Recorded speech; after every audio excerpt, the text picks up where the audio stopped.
Assalamualaikum warahmatullahi wabarakatuh. Selamat siang dan salam sejahtera untuk kita semua. Pertama-tama kami mengaturkan terima kasih kepada panitia acara Airlangga Cardiovascular Education Series, juga kepada Departemen Kardiologi dan Kedokteran Vaskular Universitas Airlangga atas kesempatan yang diberikan kepada kami pada siang hari ini.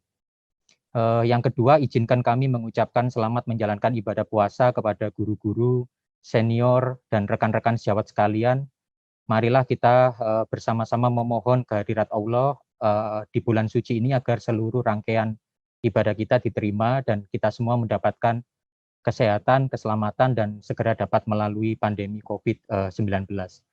Topik yang diberikan kepada kami pada siang hari ini yakni tentang gagal jantung dan keterkaitannya dengan puasa Ramadan, fokus pada manajemen obat dan cairan yang menyertainya. Besar harapan kami agar materi ini dapat bermanfaat pada praktek klinis rekan-rekan sekalian, khususnya pada kelompok pasien gagal jantung kita. Ini merupakan outline materi yang akan kami bahas pada siang hari ini.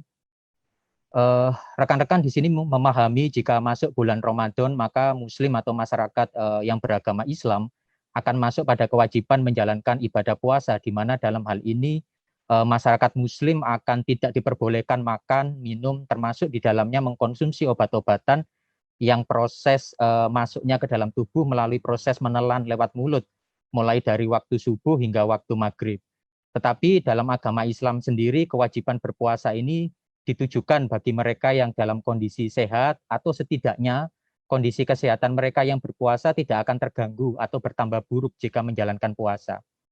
Permasalahan di kita adalah studi-studi tentang hubungan dan implikasi dari puasa Ramadan pada populasi pasien gagal jantung itu dirasa masih kurang, sehingga hal ini membuat klinisi terkadang dalam menentukan permasalahan harian pasien gagal jantung yang berpuasa Ramadan ini menghadapi beberapa dilema atau kendala. Kami mencoba menggabungkan pemahaman tentang teori fisiologis, lalu studi-studi yang telah ada, yang mayoritas studi tersebut berasal dari negara Timur Tengah, serta opini para ahli gagal jantung dalam menjelaskan beberapa topik terkait puasa Ramadan dan gagal jantung ini.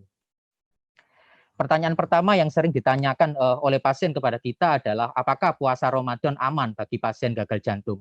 Ada satu studi retrospektif populasi yang mengulas hal ini yang dilakukan oleh Al-Suwaidi dan kawan-kawan yang mengamati sekitar 2.160 pasien gagal jantung di Qatar yang mengalami hospitalisasi atau rawat inap di rumah sakit selama 10 tahun antara periode 91 hingga 2001, dan didapatkan kesimpulan bahwa jumlah kasus rawat inap oleh karena gagal jantung antara bulan Ramadan di tiap tahunnya tidak berbeda secara signifikan dengan bulan lain di luar Ramadan. Artinya studi ini mengatakan puasa di bulan Ramadan tidak membuat angka hospitalisasi atau rawat inap di rumah sakit oleh karena gagal jantung menjadi lebih tinggi jika dibandingkan dengan bulan lain di luar Ramadan. Jika tadi merupakan suatu penelitian retrospektif populasi yang mungkin terdapat banyak faktor perancu, terdapat penelitian lain yang dilakukan oleh Abazi dan kawan-kawan yang ingin menilai efek puasa Ramadan terhadap keluhan pasien gagal jantung kronis. Penelitian ini mengambil sampel 249 pasien gagal jantung kronis dengan fraksi ejeksi menurun atau HFrEF yang merupakan kelompok populasi gagal jantung yang paling kita khawatirkan jika menghadap kita untuk meminta izin puasa Ramadan karena fungsi pompa ventrikel kiri yang sudah menurun dan sangat rentan. Ternyata pada penelitian observasional ini 91% dari keseluruhan pasien gagal jantung dengan fraksi ejeksi menurun sanggup menjalani puasa Ramadan secara penuh. Hanya 9% saja sisanya yang tidak sanggup menjalani puasa secara penuh. Dari keseluruhan pasien yang sanggup menjalani puasa Ramadan secara penuh, 92% tetap stabil dengan tidak ada periode dekompensasi dan tidak ada perburukan dari kelas fungsional nihanya. Dari studi ini didapatkan hal yang penting, yakni ketidakpatuhan terhadap konsumsi obat-obatan dan restriksi cairan maupun garam ternyata merupakan faktor yang berhubungan dengan kejadian perburukan atau kita sebut kondisi dekompensasi pada pasien gagal jantung dengan fraksi ejeksi menurun yang menjalani puasa Ramadan. Sekarang kita beranjak pada topik puasa Ramadan dan gagal jantung akut. Terdapat suatu studi observasional yang dilakukan oleh Salam dan kawan-kawan. Studi ini dilakukan di 7 negara Timur Tengah. Dari studi ini didapatkan kesimpulan puasa Ramadan sebenarnya justru memberikan manfaat dari aspek status volume pasien gagal jantung yang menjalani puasa dan kebetulan masuk rawat inap dikarenakan kondisi gagal jantung akut. Maksudnya pasien dengan presentasi gagal jantung akut yang menjalani rawat inap selama bulan Ramadan memiliki keluhan overload cairan yang relatif lebih ringan, ditandai mereka memiliki keluhan paroksismal nocturnal dyspnea, peripheral edema, peningkatan berat badan karena penumpukan cairan, mudah capek yang secara bermakna itu lebih ringan dibandingkan pasien gagal jantung akut yang menjalani hospitalisasi di luar bulan Ramadan. Hal ini cukup menarik. Selain itu, pasien gagal jantung akut yang menjalani rawat inap di bulan Ramadan dilaporkan memiliki keluhan palpitasi, atrial takiaritmia, kadar kolesterol darah, dan kadar glukosa darah yang lebih rendah. Artinya hal ini lebih baik jika dibandingkan mereka dengan gagal jantung akut yang menjalani hospitalisasi di luar bulan Ramadan. Pada penelitian ini juga tampak temuan bahwa puasa Ramadan tidak berhubungan ternyata dengan perburukan outcome jangka menengah maupun jangka panjang 1 tahun pasca hospitalisasi. Namun secara umum para ahli gagal jantung menyepakati bahwa kondisi gagal jantung akut yang disertai kondisi volume overload atau mereka yang mengalami fase dekompensasi atau perburukan klinis dari gagal jantung dan tidak boleh melanjutkan puasa jika mereka membutuhkan dosis besar diuretik karena resiko dari puasa pada kondisi ini bisa berakibat kurang baik bahkan fatal. Resiko yang kami maksud adalah perburukan fungsi ginjal terkait dehidrasi, mungkin elektrolit imbalance, hipotensi, dan sinkop yang bisa terjadi terkait puasa itu sendiri. Sekarang kita berlanjut pada topik puasa Ramadan pada kasus gagal jantung kronis. Gagal jantung kronis ini kita ketahui dapat dibagi berdasarkan salah satunya fraksi ejeksi ventrikel kiri atau LVEF sebagai HF-ref, HF mid-range ejection fraction, dan HF-PEF. HF-ref adalah mereka dengan gagal jantung kronis dengan fraksi ejeksi kurang dari 40%, sedangkan mid-range jika mereka fraksi ejeksinya antara 40 hingga 50% dan preserve jika mereka dengan fraksi ejeksi ventrikel kiri lebih dari 50%. Kami ingin menjelaskan bahwa memang belum ada guideline spesifik ya tentang puasa Ramadan pada pasien gagal jantung khususnya dari ESC maupun AHA, dua asosiasi besar bagi para kardiolog. Tetapi British Islamic Medical Association mengeluarkan suatu rekomendasi tingkat risiko berpuasa Ramadan pada pasien dengan kelompok penyakit kronis, salah satunya adalah gagal jantung. Kami pikir kita perlu melihat rekomendasi ini sebagai suatu guidance yang dapat membantu kita dalam memberikan rekomendasi berpuasa Ramadan bagi pasien kita dengan gagal jantung kronis. Jadi British Islamic Medical Association membagi resiko berpuasa bagi pasien gagal jantung kronis menjadi 3 kelas resiko, yakni resiko sangat tinggi yang mengandung implikasi mereka yang termasuk dalam kelompok ini dianjurkan untuk benar-benar tidak berpuasa karena kondisi puasa besar kemungkinan membawa konsekuensi yang kurang baik pada pasien. Kemudian kelompok kedua yakni kelompok resiko tinggi yang berarti mereka dianjurkan untuk sebaiknya tidak berpuasa oleh karena resiko timbulnya dehidrasi dan hipotensi pada mereka dapat menimbulkan kondisi yang kurang baik pada pasien. Dan kelompok ketiga yakni kelompok risiko ringan sedang untuk berpuasa yang berarti mereka boleh berpuasa asalkan pertimbangan kondisi medis terakhir layak dan secara personal mereka memang mampu mentoleransi puasa itu sendiri. Teman-teman yang termasuk kelompok dengan resiko sangat tinggi untuk berpuasa Ramadan bagi populasi gagal jantung kronis adalah pertama mereka dengan gagal jantung kronis yang masuk ke dalam stage advanced heart failure atau gagal jantung stadium lanjut.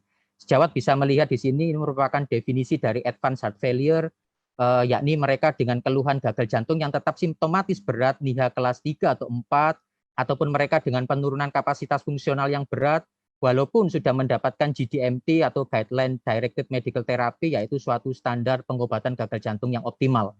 Kelompok kedua yang masuk ke dalam kategori resiko sangat tinggi untuk berpuasa Ramadan adalah pasien gagal jantung kronis yang disertai atau disebabkan oleh hipertensi pulmonal, yakni suatu peningkatan tekanan paru yang berat yang ditandai dengan adanya limitasi aktivitas fisik sesuai dengan NIHA kelas 3 atau 4, dengan adanya bukti disfungsi ventrikel kanan dan penurunan saturasi oksigen mixed vein pada pemeriksaan penyadapan jantung kanan, kita tahu bahwa saturasi oksigen mixed vein merupakan salah satu prognosticator atau risk assessment terbaik yang dianjurkan oleh ESC atau European Respiratory Society untuk menilai outcome jangka panjang pada pasien dengan hipertensi pulmonal.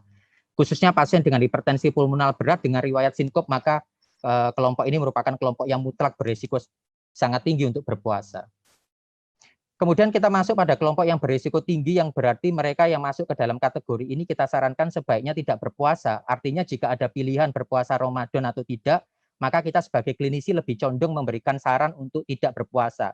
Yang masuk ke dalam kategori ini adalah semua kondisi gagal jantung kronis yang disertai resiko tinggi untuk timbulnya dehidrasi atau penurunan tekanan darah yang signifikan jika berpuasa. Di antaranya adalah kondisi 6 minggu pasca infak miokard akut, hokem dengan gradian LVOT yang besar lebih dari 50 mm merkuri, penyakit valvuler derajat berat sesuai dengan kriteria ekokardiografi pada masing-masing katup, gagal jantung berat dengan fraksi ejeksi ventrikel kiri kurang dari 35%, yang tidak memenuhi kriteria advanced heart failure, dan pasien gagal jantung dengan aritmia yang tidak terkontrol.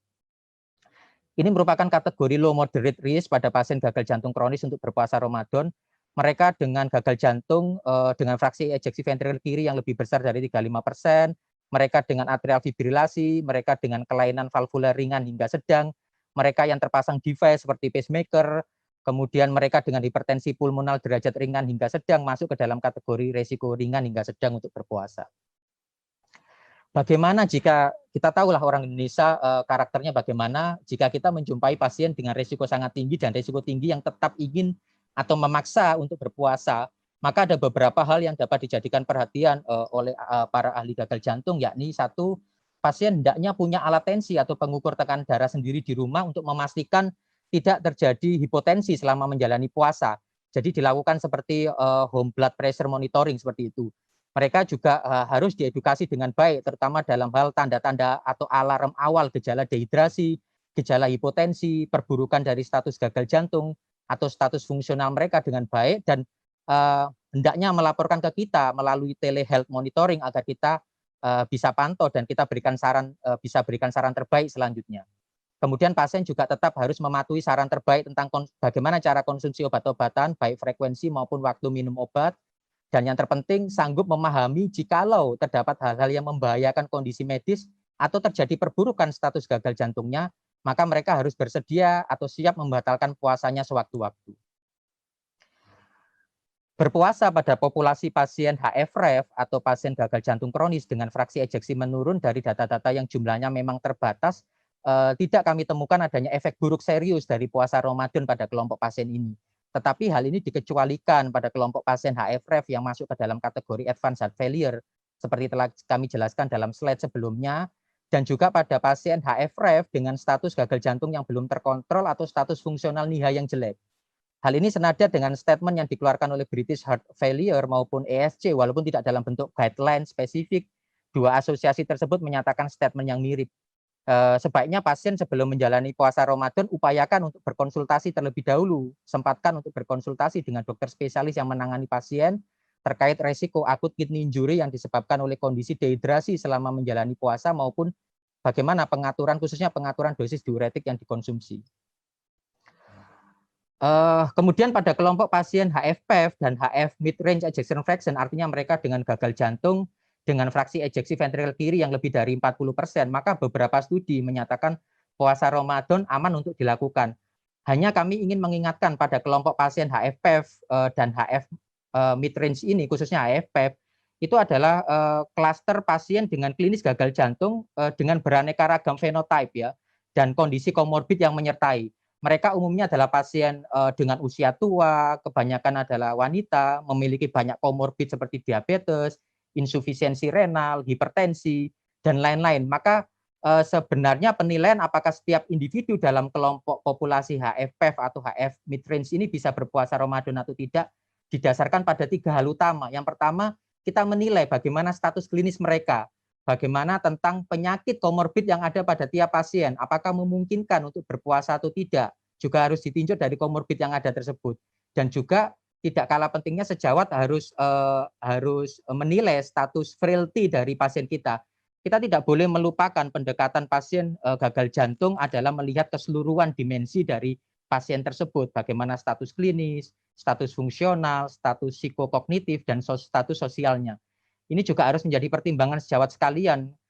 Kami ambil contoh misalnya sederhana, ada seorang pasien dengan gagal jantung dengan fraksi ejeksi yang ventrikel kiri yang masih baik, berusia tua di atas 70 tahun dan kebetulan dengan komorbid diabetes yang tinggal dengan satu anak laki-lakinya sendirian di rumah, yang anak laki-lakinya tersebut mayoritas bekerja di luar rumah dari pagi hingga malam atau sore hari.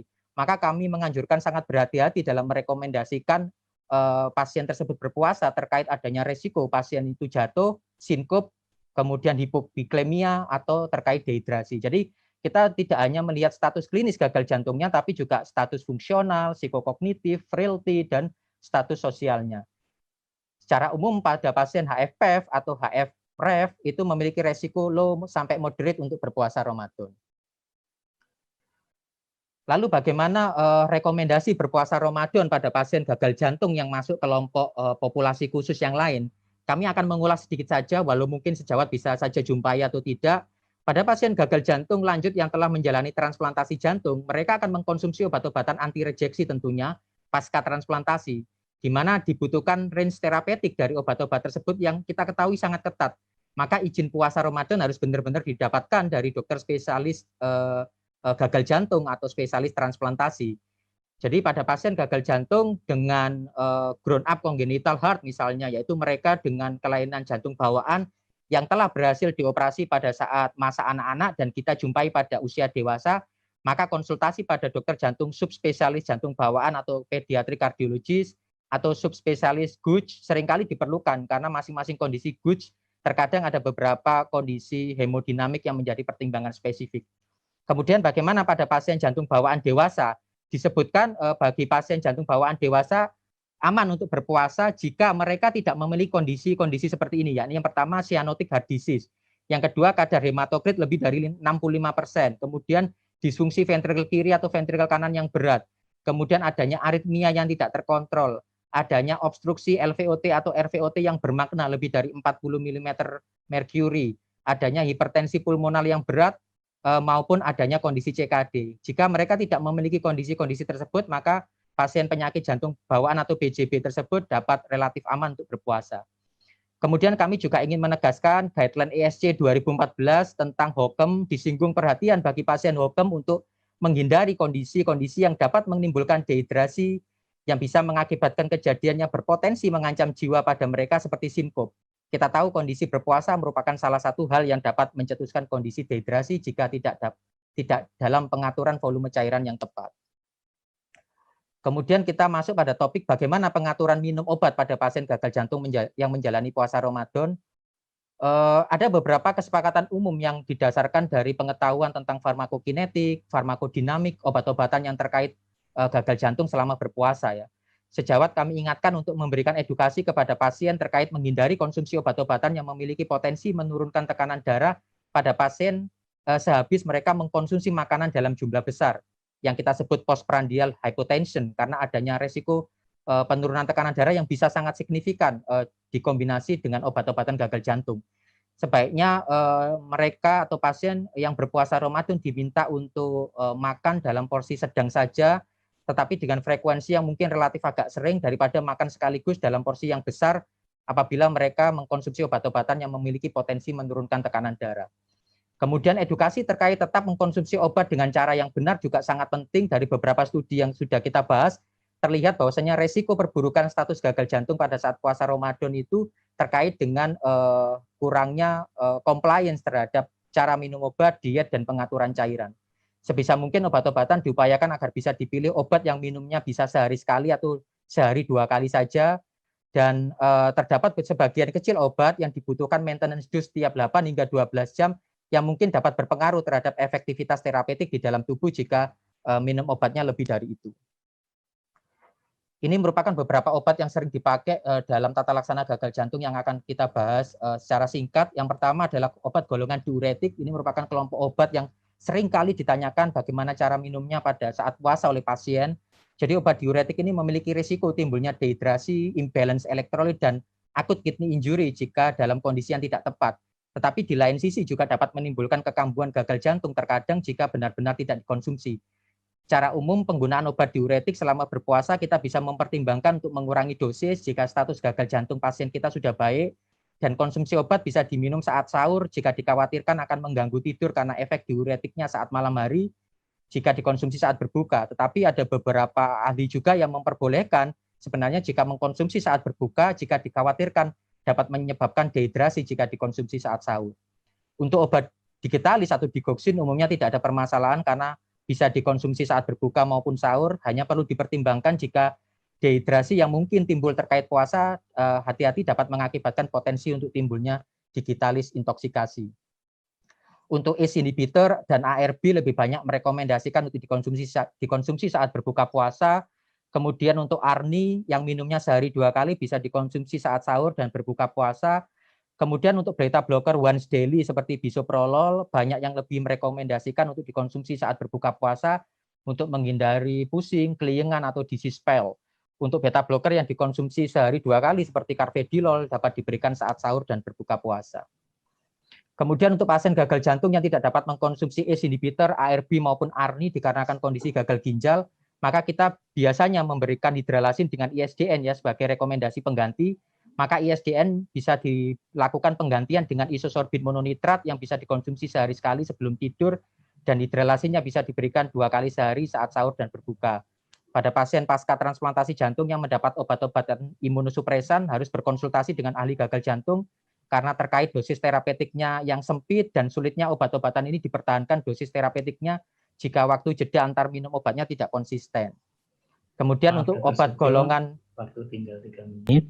Baik dok, terima kasih. Untuk obat golongan SGLT2 inhibitor yang akan dibahas lebih dalam oleh Dr. Erwinanto, ahli endokrin maupun ahli gagal jantung mayoritas merekomendasikan untuk telah memulainya setidaknya 2 minggu sebelum puasa agar dosis terapeutik obat di dalam darah sudah stabil dan bisa dikonsumsi saat berbuka puasa. Sekarang kita beranjak tentang manajemen cairan pada pasien gagal jantung yang memutuskan untuk berpuasa. Kita ketahui bersama bahwa kondisi overload cairan yang berkembang menjadi kondisi kongesti, baik secara hemodinamik maupun secara klinis, memiliki proses patofisiologi yang kompleks dan panjang yang tidak kami jelaskan secara detail, tapi sejawat bisa lihat pada gambar ini, berbagai faktor berkontribusi terhadap akumulasi dan redistribusi dari cairan tubuh tersebut yang akan menimbulkan kondisi ekspansi atau penambahan cairan dari waktu ke waktu, baik pada kompartemen interstisial maupun kompartemen intravaskular yang akan memicu terjadinya overload cairan. Pengenalan atau deteksi dini dari adanya penumpukan cairan dan tata laksana terhadap kondisi ini memegang peranan yang sangat penting terhadap keberhasilan terapi gagal jantung. Secara umum, selama berpuasa Ramadan tidak ada perbedaan yang mendasar dalam hal pengaturan cairan dan garam dibandingkan di luar Ramadan, artinya pengaturan cairan dan garam tetap harus diberikan. Pasien gagal jantung selama menjalani puasa di bulan Ramadan dianjurkan untuk mengkonsumsi cairan tidak lebih dari 2 liter per hari atau sekitar 30 cc per kilogram berat badan, dan konsumsi natrium dibatasi tidak lebih dari 2.500 mg per hari. Pasien juga dianjurkan untuk melakukan monitor berat badan secara reguler pada kondisi atau waktu yang sama, misalnya pada pagi hari setelah mereka dari kamar mandi menggunakan alat timbangan yang sama.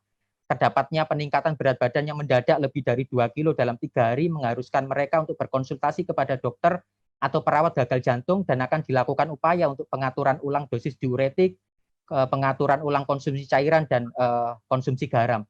Jadi kita harus menyediakan sebenarnya environment atau sistem agar pasien gagal jantung kita yang kita perbolehkan untuk puasa dapat mengakses kita dengan lebih leluasa sebenarnya dibandingkan bulan-bulan lain di luar Ramadan tentu saja.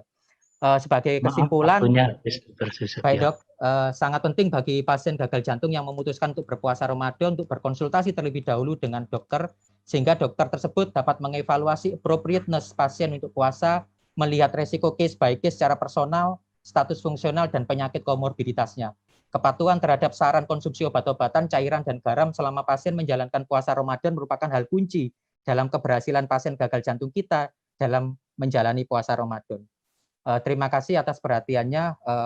Assalamualaikum warahmatullahi wabarakatuh.